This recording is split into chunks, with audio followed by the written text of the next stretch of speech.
stuck on the line. I didn't hope for my mother's death to be like this. Denver 7 Investigates exposes weaknesses in the state's emergency response system. When you need them at the most crucial times, you don't feel heard. Cell phone calls routed to the wrong 911 centers. How important is it that 911 works?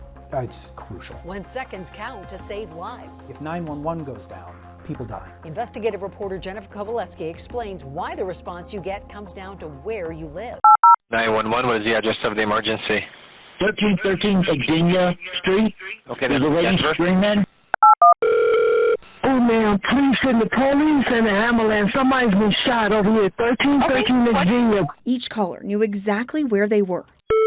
Yeah, somebody, you need to send a cop out at 1313 Xenia. But their calls hit a cell tower in the wrong city, costing up to 28 seconds before Aurora can transfer to the right 911 center in Denver. All right, I need to transfer to 911, okay? So stay on the line. Quit taking so long. Somebody, one moment. Shot out here. Stay on the phone. I need to get you to Denver. Every caller then gets stuck on the line, listening to an automated message as minutes go by. You have reached Denver 911 communications. Do not hang up. All call takers are... Oh, come on. All call takers are currently busy. 911, stop. Stay on the line. Give me 1 second. Oh, my gosh. This person might be dying. You can't get the ambulance here? 3 of the callers give up before reaching a Denver dispatcher. Denver 911, what is the address for your emergency? It was a transfer. I'm pretty sure she hung up. One of the callers stayed on the line, waiting on hold for 3 minutes and 26 seconds. She was the victim's frantic daughter, a heartbreaking call we aren't sharing. It makes you pissed off.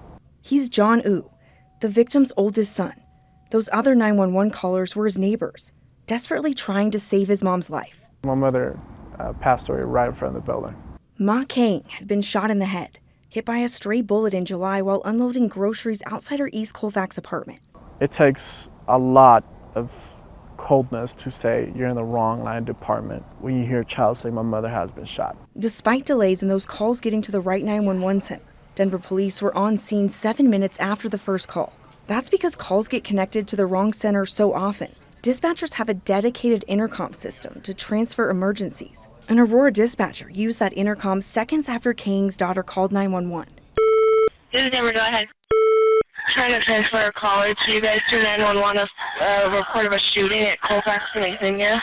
But Colfax and Xenia is not the exact location of the shooting. The Aurora dispatcher then says, GPS is coming up at 13, so 1313 Xenia. only complicating the response. Denver firefighters are sent to the cross streets first relayed over the intercom, and not the exact location. Engine 14, respond to a gunshot wound at East Colfax Avenue and North Xenia Street. Colfax and Xenia is 2 blocks north of the shooting. The correct address goes out on the radio minutes later. Aurora saying 1313. They blame it on a phone line. Cell phone towers are at the center of this story. Advancements make it easier for dispatchers to locate cell phones during an emergency. Denver 911, what's the address of your emergency? But still many 911 calls are routed by the location of the cell towers, not the caller's actual location. That's what happened the night Kang was shot. That cell tower was just across the border in Aurora, and it was routing those calls to Aurora 911 as opposed to Denver 911 where they should have gone. Andrew Dameron runs Denver's 911 center. We have a duty to the East Colfax community and to every community in Denver to maintain trust. Dameron says 911 centers have known about this problem for years. We did some digging and discovered city leaders knew about this specific routing issue 4 months before the shooting. When people call 911 in East Denver, oftentimes they get routed to the wrong place. They'll get routed to Arapahoe County or they'll get routed to Aurora. Councilwoman Amanda Sawyer alerted the city during a March City Council meeting and asked Dameron how to fix it. It's unfortunately one of the side effects of mobile devices. City leaders knew about this issue. You were at a city council meeting in March talking about it was a problem. Why wasn't something done sooner? In this case, there's nothing that the city could do. The solution to the 911 call routing issue is a federal and state level problem. Dameron says the state has to come up with more funding to get the latest 911 technology designed to eliminate the misrouting problem. Whenever a call is routed to the wrong call center, that can add seconds to the response time. Seconds saves lives.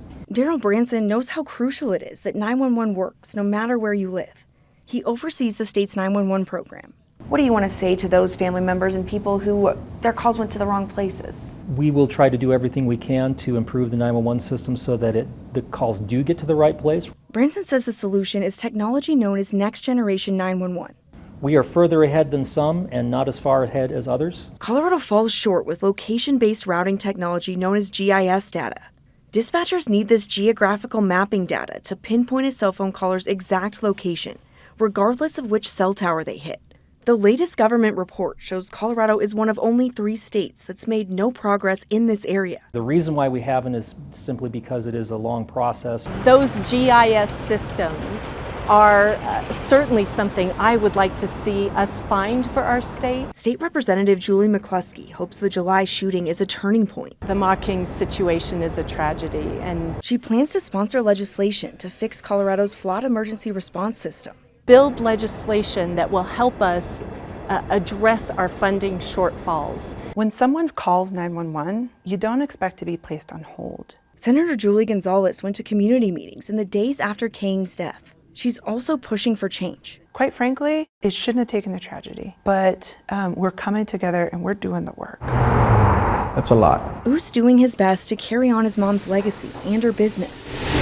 That's why I have my mother's picture here, so a part of her is here. He's here almost every day, helping keep his mom's Burmese restaurant open. And every time I open that door, she's not there.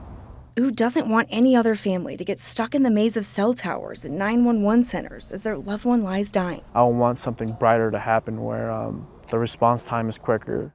While location-based routing is a big part of the solution, staffing challenges play another key role. Bottom line, Denver's 911 director says he doesn't have enough dispatchers, which is why those callers were on hold for so long. Lawmakers are hoping more funding will also help increase staffing across the state. I'm Denver 7 investigative reporter Jennifer Kovaleski.